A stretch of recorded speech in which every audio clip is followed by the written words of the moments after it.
Seurahistorian parhaaseen runkosarjasijoituksen yltävä Blues saa tänään kokoonpanonsa sairastuvalta avainpelaajat Dale Clarkin ja Ville Viitaluoman. Kaksikko pääsee todistamaan heti aitiopaikalta Ilveksen avausmaalia.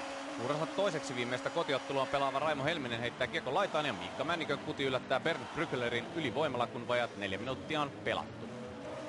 Ilves syyllistyy tämän jälkeen 3 peräkkäiseen jäähyn ja Blues saa juonesta kiinni. Tero Leinosen loukkaantumisen vuoksi Ilveksen ykköstorjunnan viittaa kantava Pasi Häkkinen venyy tässä vielä ilmiömäisesti kiekon tielle, mutta joutuu antautumaan heti seuraavan aloituksen jälkeen. Ryan Kellerin passi löytää toiselta puolelta Arto Laatikaisen ja puolustajan kuti on jälleen lujaa laida laatua. Laatikainen on onnistunut maalinteossa nyt 5 peräkkäisessä ottelussa.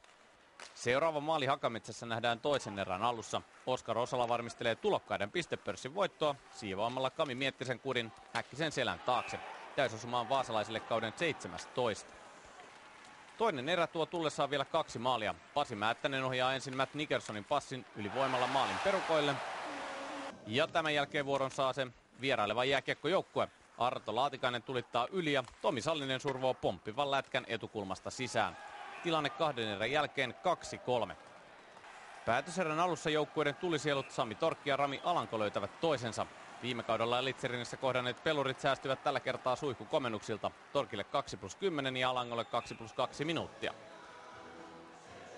Bluesvahti Brückler hankkii heti seuraavalla minuutilla jäähyn pelin viivyttämisestä ja Ilves nousee rinnalle. Männikkö pelaa kiekon Helmiselle ja Maestro leipoo lätyn sisään. Maali on Raipenle SM-liigassa 580. tehopiste. Bluesin 7 ottelun voittoputki tulee tänään tiensä päähän. Ilves on loppuhetkellä nälkäisempi ja saa ansaitut pisteet. Cameron Mann laukoo ja itävaltalaisvahdin torjunta jää jälleen puolitiehen. Ilves voittaa 4-3.